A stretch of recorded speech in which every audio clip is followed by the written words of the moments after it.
Hi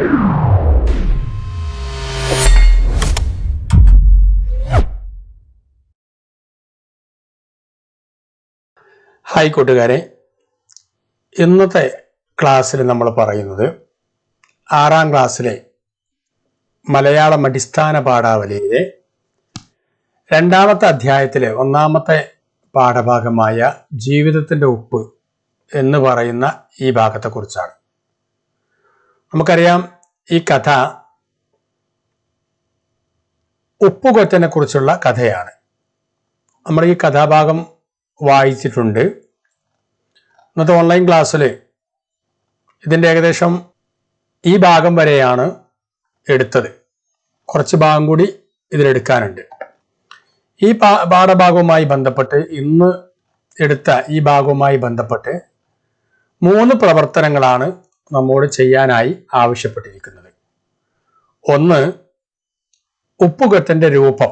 നമ്മൾ ഈ വായിച്ച ഈ ഭാഗത്ത് നിന്നും ഉപ്പുകൊറ്റന്റെ രൂപം എങ്ങനെയുള്ളതാണ് എന്ന് എഴുതാനാണ് 1ാമത്തെ പ്രവർത്തനം പറഞ്ഞിരിക്കുന്നത്.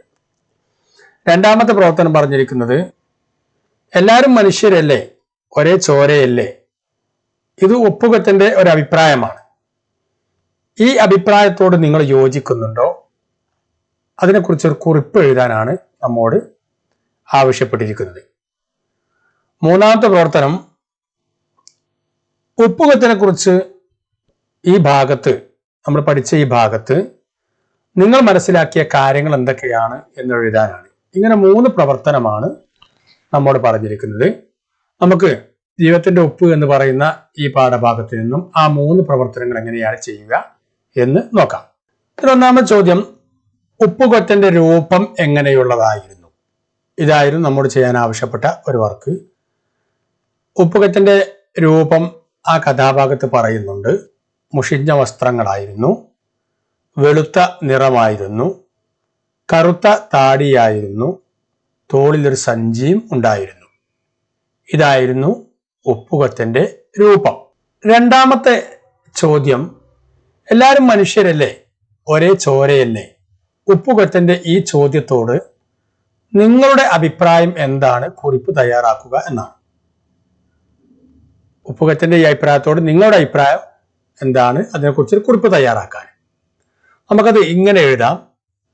ഉപ്പുകൊറ്റന്റെ ഈ ചോദ്യം ഇപ്പോഴും പ്രസക്തമാണ്. ജാതിയുടെ, മതത്തിന്റെ, പദവിയുടെ പേരിൽ പലരും ബഹുമാനം പ്രതീക്ഷിക്കുന്നു. മതമേതായാലും മനുഷ്യൻ നന്നായാൽ മതി എന്ന് പറയുന്നത് പോലെയാണ് ഉപ്പുകൊറ്റന്റെ വാക്കുകൾ. ഈ വാക്കുകളെ കുറിച്ചാണ്, എല്ലാവരും മനുഷ്യരല്ലേ, ഒരേ ചോരയല്ലേ എന്ന വാക്കിനെ കുറിച്ചാണ് പറയുന്നത്. എല്ലാവരും മനുഷ്യരാണ്, ഒരേ ചോരയാണ്. അതുകൊണ്ട് പ്രത്യേകമായ ബഹുമാനം ആരും അർഹിക്കുന്നില്ല എന്നാണ് ഉപ്പുകൊറ്റന്റെ അഭിപ്രായം. ബഹുമാനം ആരും ചോദിച്ചു വാങ്ങേണ്ടതല്ല, പ്രവൃത്തികൾ കൊണ്ട് നേടിയെടുക്കേണ്ടതാണ് എന്നാണ് ഉപ്പുകൊറ്റന്റെ ഭാഗം. എല്ലാ മനുഷ്യരുടെയും സിരകളിലൂടെ ഒഴുകുന്ന രക്തത്തിന് ഒരേ നിറമാണ്. പിന്നെ എങ്ങനെയാണ് ചിലർ ഉയർന്നവരും ചിലർ താഴ്ന്നവരുമാകുന്നത് എന്ന ചോദ്യമാണ് ഉപ്പുകൊറ്റൻ ചോദിക്കുന്നത്. മനുഷ്യർ സമന്മാരാണ് എന്ന ചിന്തയാണ് അദ്ദേഹത്തെ നയിക്കുന്നത്, അല്ലെങ്കിൽ അദ്ദേഹത്തിന്റെ മനസ്സിലുള്ളത്. ഇതാണ് എല്ലാവരും മനുഷ്യരല്ലേ, ഒരേ ചോരയല്ലേ എന്ന ഉപ്പുകൊറ്റന്റെ ചോദ്യത്തിന് നമുക്ക് ഒരു കുറിപ്പ് തയ്യാറാക്കുമ്പോൾ എഴുതാൻ കഴിയുന്ന സംഗതി. ഇനി അടുത്ത ചോദ്യം, ഉപ്പുകൊറ്റനെ കുറിച്ച് നിങ്ങൾ മനസ്സിലാക്കിയ കാര്യങ്ങൾ എഴുതുക എന്നാണ്. നമ്മൾ ആ കഥാഭാഗം മുഴുവൻ വായിച്ചിട്ടില്ല. ആ വായിച്ച ഭാഗത്ത് നിന്നും ഉപ്പുകൊറ്റനെ കുറിച്ച് നിങ്ങൾ മനസ്സിലാക്കിയ കാര്യങ്ങൾ എഴുതാനാണ് ആവശ്യപ്പെട്ടിരിക്കുന്നത്. നമുക്ക് ആ കഥാഭാഗത്ത് വായിച്ച കാര്യങ്ങളാണ് നമ്മൾ ഇവിടെ എഴുതിയിട്ടുള്ളത്. ഉപ്പ് വിറ്റാണ് ഉപ്പുകൊറ്റൻ ജീവിക്കുന്നത്. അത് ഷോർട്ട് നോട്ടായിട്ട്, അതായത് ചെറിയ ചെറിയ ഗണ്ടികളാക്കി എഴുതാതെ ചെറുവാക്യങ്ങളായിട്ട് എഴുതാനാണ് പറഞ്ഞിരിക്കുന്നത്. അതുകൂടി ശ്രദ്ധിക്കണം. ഉപ്പ് വിറ്റാണ് ഉപ്പുകൊറ്റൻ ജീവിക്കുന്നത്. കൊറ്റന് വീടില്ല. എപ്പോഴും അലഞ്ഞു നടന്നാണ് ഉപ്പ് വിൽക്കുന്നത്.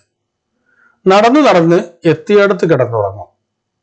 സ്ഥിരമായി ഒരിടത്തും താമസിക്കാറില്ല. ഉപ്പുകൊറ്റന് വലുപ്പ ചെറുപ്പങ്ങളിൽ വിശ്വാസമില്ല. വലിയവര് ചെറിയവര് എന്നുള്ള ആ രീതിയിലുള്ള വിശ്വാസം, പദവിയുടെ ഉദ്ദേശമാണ് ഉദ്ദേശിക്കുന്നത്. ബഹുമാനിക്കേണ്ടവർ എന്ന് മനസ്സുള്ളവർ കരുതുന്നവരോട് അയാൾക്ക് യാതൊരു ബഹുമാനവും ഇല്ല. എല്ലാ മനുഷ്യരും ഒരേ ചോരയാണെന്ന ചിന്താഗതി പുലർത്തുന്നു. ഇത്രയും കാര്യങ്ങളാണ് ഉപ്പുകുത്തിനെ കുറിച്ച് നമ്മൾ ഈ ഭാഗത്ത് നമ്മൾ വായിച്ച ഭാഗത്ത് മനസ്സിലാക്കിയ കാര്യങ്ങൾ. കൂട്ടുകാരെ, നമ്മൾ ഇന്നത്തെ അടിസ്ഥാന പാഠാവലിയെ ഉപ്പുകുത്തിന്റെ കഥയുമായി ബന്ധപ്പെട്ട പാഠഭാഗത്ത് പ്രവർത്തനങ്ങളാണ് പറഞ്ഞിരിക്കുന്നത്. 3 പ്രവർത്തനങ്ങളാണ് ചെയ്തിരിക്കുന്നത്. ഇതിന്റെ തുടർഭാഗങ്ങൾ ഇനിയും നിങ്ങൾക്ക് ഈ ചാനൽ പ്രതീക്ഷിക്കാം. കൂട്ടുകാർക്ക് ഈ അറിവ് ഇഷ്ടപ്പെട്ടെങ്കിൽ നിങ്ങൾ ഈ ചാനൽ സബ്സ്ക്രൈബ് ചെയ്യുക. നിങ്ങളുടെ കൂട്ടുകാർക്ക് വേണ്ടി ഈ ചാനൽ ഷെയർ ചെയ്ത് നൽകുകയും ചെയ്യുക. ഇതുപോലെയുള്ള മറ്റ് പാഠഭാഗങ്ങളുമായി നമുക്ക് വീണ്ടും കാണാം. അതുവരെ ബൈ ബൈ.